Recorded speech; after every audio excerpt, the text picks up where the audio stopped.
Otro encuentro del agropecuario aquí en el Provincial Radio Online. Hoy para hablar de un tema que ya hace algún tiempo lo estuvimos charlando a modo de adelanto. Esta particularidad que nos permite la radio es que siempre hay tiempo para volver a hablar de distintas cuestiones y cuando un tema se hace interesante hay que profundizarlo. Bueno, esa es la idea de hablar hoy básicamente de una entidad que agrupa justamente a la gente que trabaja en el ámbito de la provincia de Buenos Aires a la Mesa Ovina Bonaerense. Por eso hay invitadas como Carola Raspo y como Ana Inés Boracchia, que son justamente integrantes de esta mesa, y con el ingeniero Augusto Piazza. Primero saludo a las mujeres, por supuesto, con la cortesía correspondiente. Hola Carola, hola Ana, bienvenidas aquí al Agropecuario en el Provincial. ¿Cómo les va?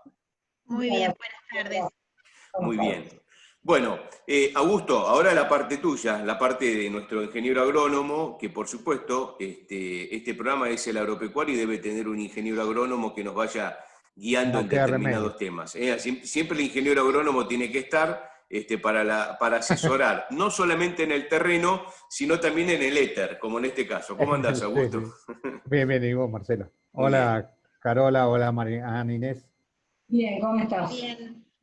Hola, Augusto. ¿Sabes qué me gustaría? Hola, ¿sabes con qué me gustaría empezar? Porque nosotros tenemos un viejo concepto de que solamente las ovejas las tenemos en las Patagonias, ¿no? Y por ahí quisiera que al menos la gente se entere que no es el único lugar, ni por ahí tal vez no sea el mejor, ¿no? Así que si nos pudieran contar algo sobre eso y después entramos más en los temas específicos, sería fantástico. Sí, la oveja está desde siempre. Yo tuve un profesor en la facultad, el doctor Santiago Ginés de Gea, que él una de sus especialidades es la historia sobre la oveja, y en sus libros siempre hace unos encabezamientos con la historia de cómo ingresó la oveja al virreinato del Río de la Plata, y es muy interesante, muy interesante. Siempre quise en alguna exposición o en algún lugar llevarlo a Gucho, le decimos así Gucho, que hoy tengo el honor de ser su amiga, además de haber sido su ex alumna, y para que nos cuente todo esto de la historia de la oveja, porque las grandes fortunas argentinas de ganaderos de la antigua oligarquía, que no quedó ni nada de eso, se hicieron con ovinos. Y donde yo vivo actualmente, que es Cañuelas, acá ha habido 1 millón de cabezas por fines del 1800, en estancias administradas por los escoceses, por los irlandeses, que realmente sabían mucho de eso. Y bueno, la oveja fue a la Patagonia como empujada, digamos, ¿no? Por toda esta...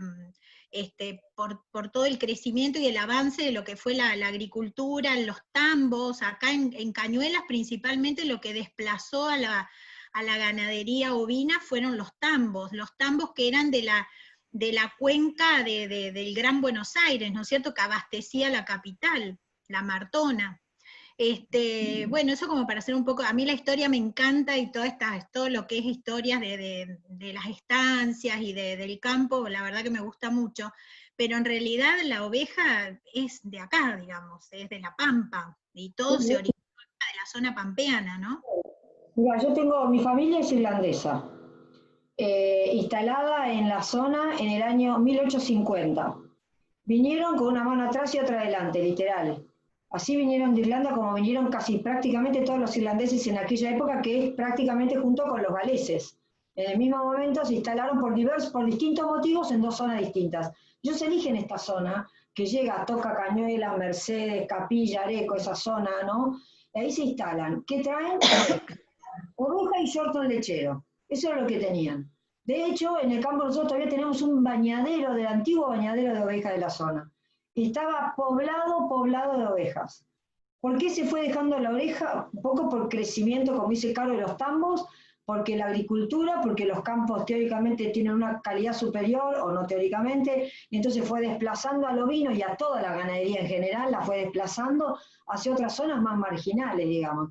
Y como la oveja venía con el histórico, digamos, karma de que destruye el campo por la forma en que comía, Entonces, más todavía había que sacarla. Y así se fue yendo la oveja a lugares bien marginales, quedando la oveja de consumo al fondo del campo, y siempre los peores campos para la oveja. Y fue entrando un poco más el vacuno. Pero fíjate que hasta los últimos años también el vacuno desapareció, porque se habían levantado hasta los alambrados. Vamos para el lado de Bahía, se ven todavía campos con alambrados levantados. Así que bueno, ahí se está volviendo y se ha vuelto. Y vos decías, no sé si serán los mejores campos. Y no sé, pero que se está dando, se está dando. Y se está produciendo, se está produciendo. Hoy las majadas han crecido un montón en provincia. Así que realmente es un placer ir por la ruta y ver la cantidad de majadas como empiezan a aparecer. ¿Y qué me decís de las razas? Bueno, yo creo que hay razas para cada zona, ¿no? Y hay razas para todo. Acá en la Argentina hay más de 25 razas, una cosa así que hablábamos los otros días. Yo creo que hay una raza para cada objetivo de producción, y creo que la merino en el sur cumple la función perfecta que tiene que cumplir. Mucho de la finura, acá me van a matar los patagónicos, pero mucho de la finura de la oveja, de la lana, que realmente es valiosísima y tiene muy alto precio, es por hambre muchas veces. Yo he tenido experiencia de trabajar en una estancia acá en San Andrés de Giles, que traían las jaulas completas de ovejas de allá, allá eran descarte y acá servían 2 pariciones más, y engrosaban 3, 4 micras la lana, porque bueno, comían mejor, digamos, se comía de otra calidad de pasto. Eso te da un poco la pauta. Y bueno, y si queremos producir cordero, tenemos razas, pero para elegir, desde las más adaptadas, como la cara negra, la Texel, hasta las nuevas últimas que han entrado, la Dorper, la Santa Inés, que esas son ovejas sin lana o deslanadas que le dicen, que las usan muchas veces para hacer cruzamientos terminales o en lugares donde hay mucho monte, que hacen este tipo de producciones silvopastoriles, donde hay monte bajo, la zona del norte de Córdoba, toda esa zona la están desarrollando el INTA para hacer pastoreo de montes bajos, donde habitualmente una raza de las tradicionales se le engancharía la lana en las espinas y en las ramas, y este tipo de ovejas como que está más adaptada a eso, ¿no? Pero hay de todo, hay de todo. Está claro. Me gustaría preguntarles a Carola y a Ana, ya que como decíamos en el arranque, integran la mesa ovina de la provincia de Buenos Aires.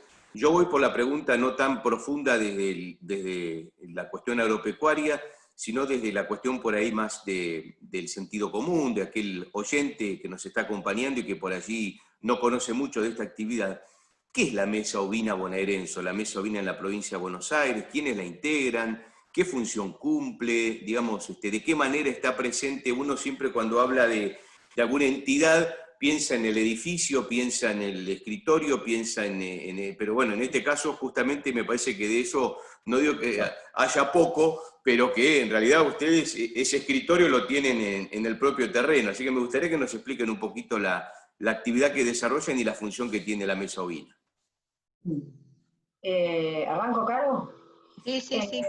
Bueno, la mesa surge en realidad un poco, ¿qué hará? ¿5 años ya? Capaz sí, 6.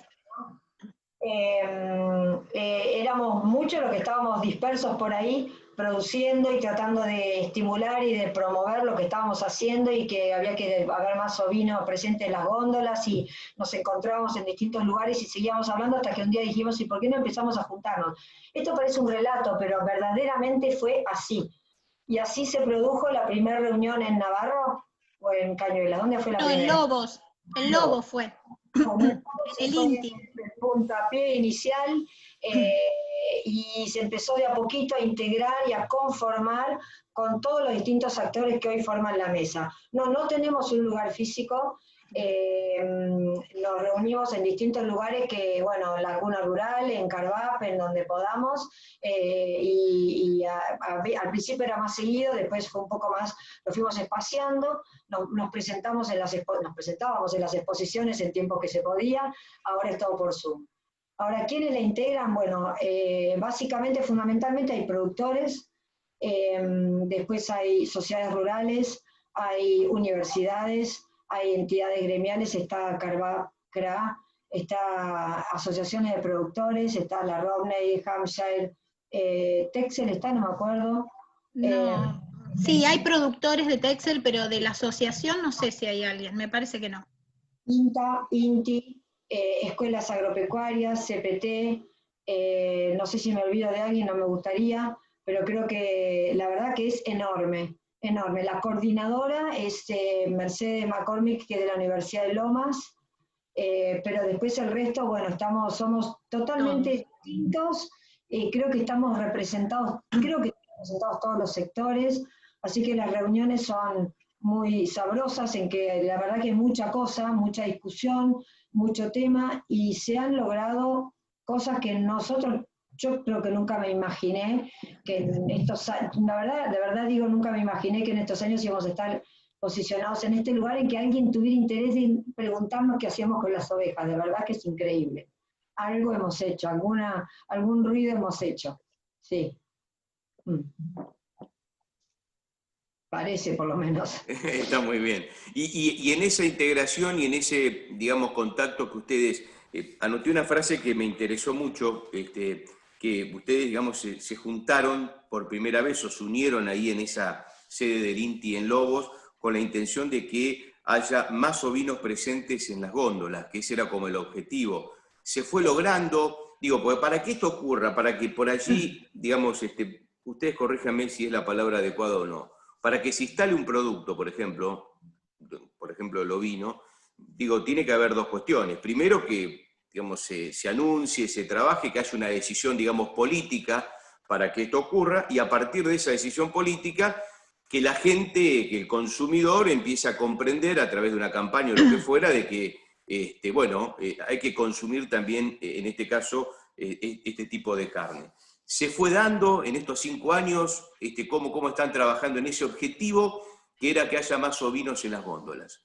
Te faltó una pata, tiene que haber productores que quieran producir de determinada manera. Ahí está, también. Bien. Sí, Claro. sí, el año pasado se hizo el lanzamiento del cordero argentino desde el Ministerio de Agroindustria, y eso creo que fue un gran espaldarazo para la producción. Se hicieron, por ejemplo, en La Plata, se hizo en distintos restaurantes la Semana del Cordero Argentino, empezó a haber una gran presencia, como decís vos, desde el apoyo político, que bueno, que esperemos que se sostenga y que esto permanezca, porque realmente es importante para poder instalar la carne. Y es un proceso largo. Mira, la semana pasada tuvimos una reunión de mesa y estuvo invitado Roberto Boffi, que es un comercializador de ovinos, que yo lo conocí cuando asesoraba el grupo acá en Cañuela. Yo asesoré el grupo ovino del 2003 al 2008, fue el primer grupo ovino de la ley ovina de la provincia de Buenos Aires. Y bueno, un grupo yo siempre digo, hicimos muchas, pero porque el grupo empujaba, ¿viste? Yo sentía que a mí me llevaban para adelante, entonces uno tenía que responder a esa gente con muchas inquietudes. Íbamos como un poco más rápido que en realidad que la parte política y institucional.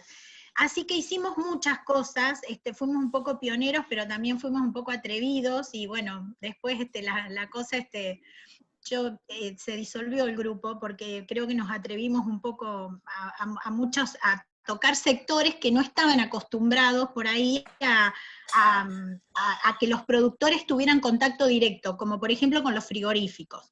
Y con Roberto nos reencontramos en esta reunión, y es lento el crecimiento, y es muy lento instalar un producto si no se tiene todo ese apoyo detrás de lo que es político y económico, ¿no? Así que sí, uno vas por los supermercados y ves, por ahí no ves la carne como uno quisiera verla, ¿no? Embandejada, con más fácil acceso del grueso de la población o de las amas de casa en general, pero vos ves que de a poco va ganando terreno. Y otra de las cosas más interesantes es que va ganando terreno no solo acá, lo que sería el gran mercado de consumo, sino vos ves que hay mucho interés por iniciar proyectos de trozado de carne y todo eso en el interior. Con Ana armamos el año pasado la mesa ovina en General Villegas, y ahí tenemos un productor que está ya hecho, ya aprobado él.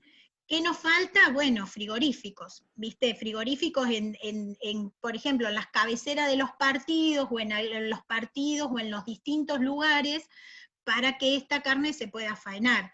Faenar de manera legal, digamos, o sea, nosotros estamos promocionando siempre el blanqueo de las majadas, la legalidad en la faena y la legalidad en la comercialización.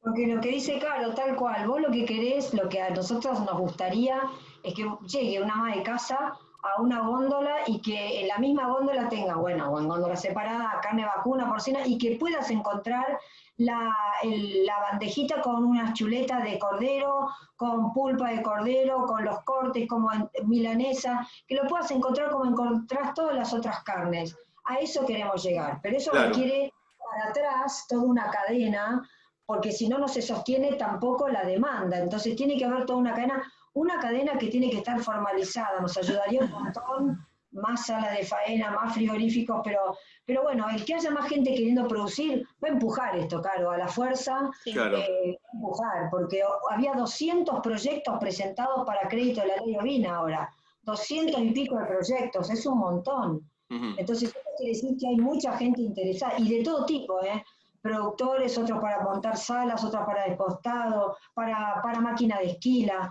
Bueno, dice está algo. claro, está bien. Ya te doy pie, Augusto, para tu consulta, simplemente para cerrar esta charla.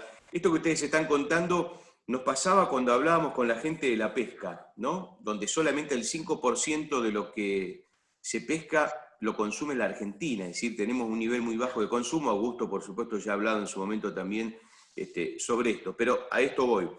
Cuando le preguntamos, pero ¿y por qué no se puede vender más pescado? ¿Por qué es tan caro? ¿No? Sin meternos en la cuestión económico o netamente comercial. Y nos decía que en realidad el pescado no se ofrece en las góndolas para que el ama de casa, o no el ama de casa, el hombre también, digo en la generalidad ahora de sumar a todos en esta historia, vaya, compre y como la carne, compras un churrasco y lo pones en la plancha y te lo comes.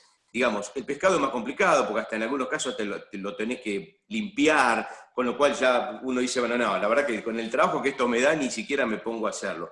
Pero eso es fundamental, ofrecer un producto de una góndola y que, digamos, sea más fácil de después cocinarlo, por ejemplo, o llevarlo a la cocina, eso es fundamental. Y esto va, y acá la pregunta y ya le doy pie a Augusto. La gente elige, por ejemplo, pasarse, sumar, ¿no? Porque todo el mundo puede comer todo. Sumar carne ovina, ¿por qué es mejor? ¿Por qué es más barata? Cuando la gente elige otro producto, ¿por dónde va en la elección? Yo creo que el concepto, y que es un poco la realidad también, ¿no? El ovino, te podría decir que el 90% o más de la producción es a pasto. Yo creo que pasa un poco por ahí. Hoy vos tenés las producciones, muy poco el ovino que se termina a ración o tipo feedlot. No sé si hay algún feedlot armado. Nosotros tenemos casos de engorde, como te digo, ahí en Villegas este hombre hizo un engorde, pero siempre un rato de pasto tienen los animales, ¿viste? De pastoreo. Y además es una carne que tiene tiene controles en lo que respecta a los residuos, o sea, hacemos mucho hincapié, y los compradores también, hincapié en cuanto a residuos de antibióticos, residuos de antiparasitarios y esas cuestiones. Y después el resto, que es un animal que no se vacuna con aftosa, no hay vacunación así que haya tipo como en el vacuno, viste que hay vacunaciones obligatorias porque realmente existen las pandemias y todas estas cuestiones. La oveja, el gran secreto de la oveja es poder manejar de una manera racional y coherente la parasitosis. Después el resto es una carne. La calidad de la carne, Caro, porque es una carne con una terneza particular, el aroma, la cantidad de vitaminas D, las coenzimas los claves, entonces son factores que la hacen, y el solo hecho de pensar que es una carne a campo, en armonía absoluta con el medio ambiente, vos decís, si la comparás con las otras producciones y no con ánimo digamos, de comparar mal, pero verdaderamente tiene las de ganar. Sí. ¿Pensás que haya alguna dificultad en el tema de la preparación en la cocina? Porque mucha gente se achica tal vez porque pensando que tiene que hacer algo adicional o algún secreto o algún paso más.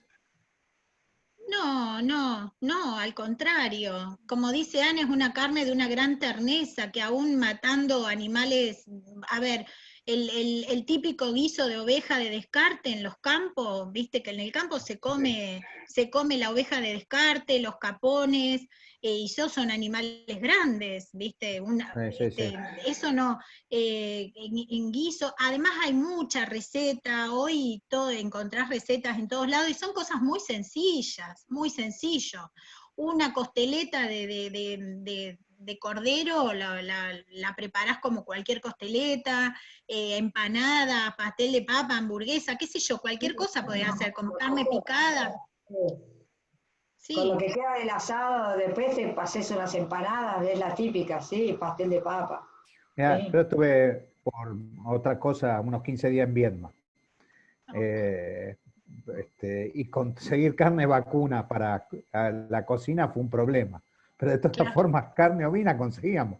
Carne picada. Así que lo que hicimos fue todo carnes de ovinos, ¿no? Carne de oveja. Lo que te quería preguntar, ¿exportaciones cómo andamos? ¿O no tenemos volumen para exportar o no tenemos mercados ganados? Y Ganados en el sentido de, no de ganado vacuno, sino de sí, exporta al conquistados. sur del paralelo 44, digamos, al sur del paralelo sí pueden exportar ellos y de hecho lo hacen. Nosotros no podemos, tenemos todavía, bueno, con hueso no se puede exportar. Y si pudiéramos no llegamos a cubrir, tenemos cuota Hilton otorgada y todo, pero nosotros no llegamos a juntar. Pero ahí el problema es otro, más allá de que se llegue o no se llegue ahí. El problema es que hay un problema de formalización en las majadas tan importante que hace que nunca podamos saber realmente qué cantidad de ovinos verdaderamente tenemos y que lleguemos al quilaje tal que podamos llegar a la cuota Hilton. Entonces, bueno, estamos transitando esto, que tratando de bajar, que la gente comprenda la importancia que tiene, ¿no? De formalizar sus majadas, de sacar un crédito, formalizar lo que está, después asentar los nacimientos y así ir creciendo. Y ahí saber si llegamos a Hilton, o aunque sea abastecer el mercado interno. Pero estaría abierto, cuando se abra nosotros tendríamos acceso. Sí.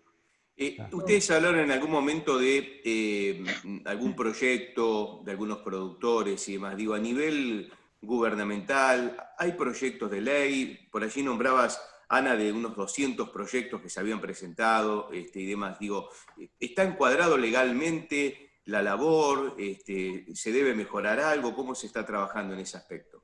Esos son unos proyectos que son muy buenos, son de la ley ovina, son proyectos de la ley ovina en realidad nacional y que después cada provincia lo hace propio y en este momento con algunos requisitos tal vez independientes para cada provincia. ¿A qué me refiero? Por ejemplo, un proyecto ovino en este momento en provincia de Buenos Aires tiene una duración, el proyecto completo de 7 años con 2 años de gracia y no tenía intereses esa cuota que pagaba el productor. O sea, recibe un monto y ese monto fijo lo va a dividir en 5 cuotas con 2 de gracia. En algunas provincias este año se pusieron intereses.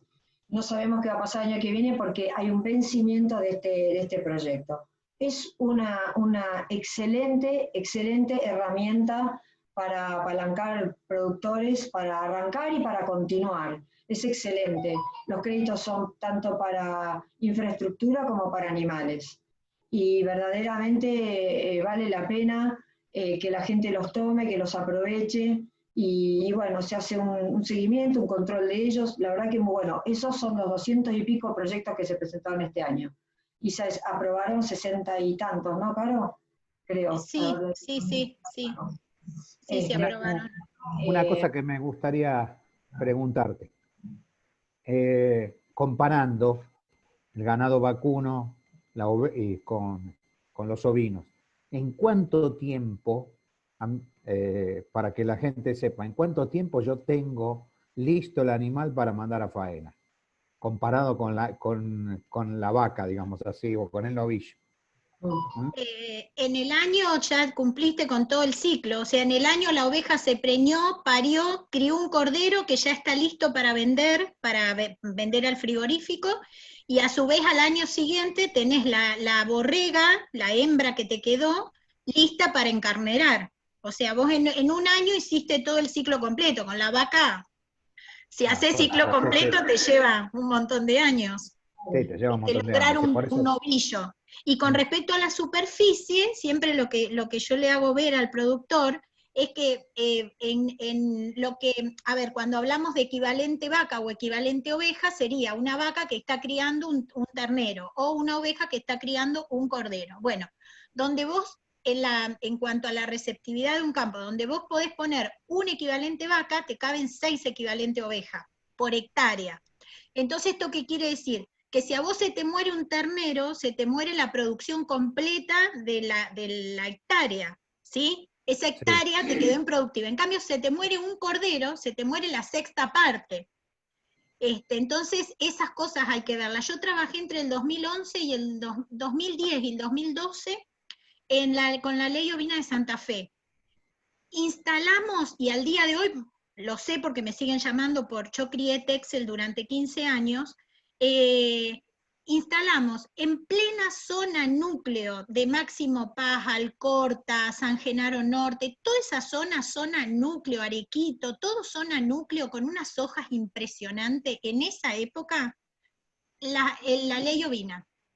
Y un montón de productores tomaron crédito, pero un montón de productores, porque se los hacía yo a los proyectos, y recorrimos la provincia en ese momento la ingeniera Liliana Príncipe era la coordinadora, recorrimos toda la provincia dando charlas, había una cantidad, después toda la zona norte de la forestal, que esa zona la gente quedó como muy apegada a todo eso, con un gran problema social, tratar de instalar la oveja. Bueno, a Liliana le decían en la ley ovina en Buenos Aires, le decían, mira, dice, si vos lográs instalar en esa zona núcleo, dice, la oveja te hacemos un monumento, y los productores, la gran mayoría que en aquel momento pidieron los créditos, hoy siguen produciendo, o sea, siguen siendo productores ovinos.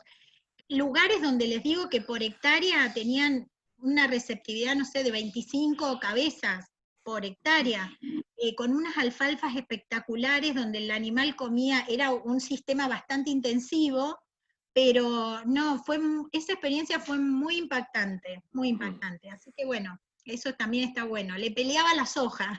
Mirá vos. Carola y Ana, nos quedan solamente casi 5 minutos para completar la charla. Me gustaría que nos den una evaluación en este marco de presente que tenemos, de pandemia de por medio, más allá que el sector, digamos, agropecuario, dentro de la normalidad que puede haber, está trabajando, pero bueno, obviamente afectado como todo, a todo de una u otra manera más o menos nos golpea.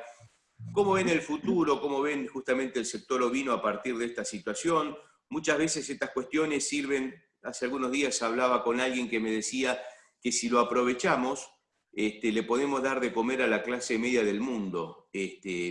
Bueno, en ese marco, ¿cómo están en el sector parados pensando en el futuro? Justamente un poco lo que vos estás diciendo, Marcelo, y es a lo que nosotros apuntamos. Es nuestra eterna parte de discusión, si queremos que sea una comida de nicho muy gourmet o queremos alimentar a todo el mundo. Así que creo que nos va a acompañar por mucho tiempo esa discusión. Pero hoy prima la idea de llegar a todos los mercados, a la mayor cantidad de mercados posible. La idea nuestra es que la gente entre al súper, entre a las carnicerías y encuentre nuestra carne ahí presentada. Eso es a lo que queremos llegar. Y sí creo que esta situación, porque en nuestro país se suma la pandemia con la crisis económica, entonces es como un combo bastante explosivo, y creo que la gente empieza a buscar otras opciones, y nuestra carne tal vez se preste para esto también, para poder incorporar otros gustos, otros sabores, otras calidades a la alimentación diaria. Me parece que es un tema súper importante. Y además, lo que no es menor, en el caso del campo en particular, es que la crianza requiere de mano de obra, y la mano de obra requiere de gente que se instale, o sea, tiene que haber gente instalada en el campo, y esto es muy importante. Sí, Carola. por supuesto, la mano de Sí, Abra, yo quiero hacer hincapié en dos cosas que estamos trabajando muy fuertemente y que Ana tiene mucho que ver en esto porque fue un poco la iniciadora el año pasado con el tema de la esquila conjunta, porque Ana asesora el grupo de exaltación, el grupo de la Cruz, que bueno, hay productores desde Chacabuco hasta acá, hasta Exaltación de la Cruz, 9 de julio, bueno, hay productores por todos lados y ella lleva adelante ese grupo.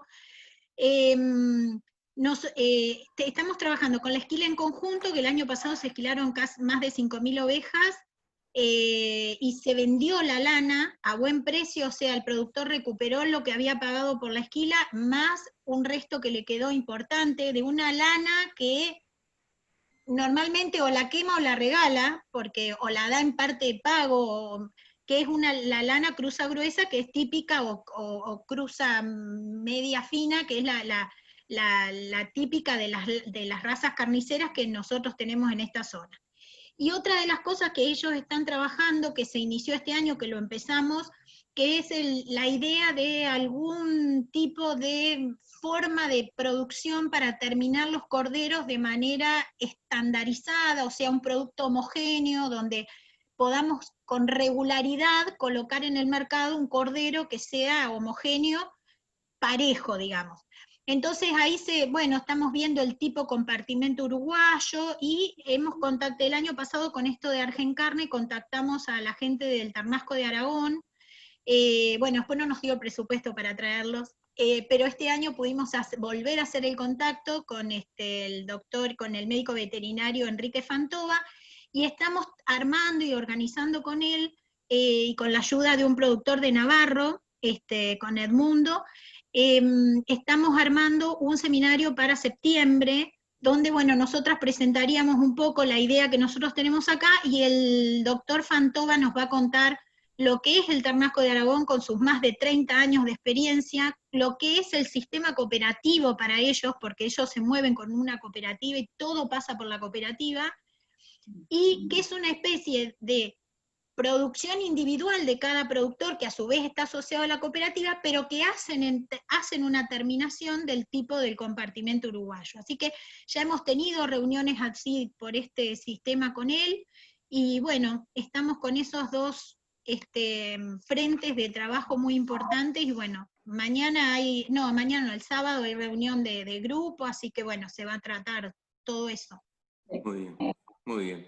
Bueno, Augusto, ya casi en el cierre me gustaría tu opinión final. La verdad que la felicito, es interesantísimo todo el trabajo que están desarrollando, y la verdad que el cordero es algo muy rico y vamos a estar visitándolas seguramente para ir a hacer una catación. Por supuesto. La próxima vez que se junten, nos gustaría participar como radio directamente desde allí, como programa.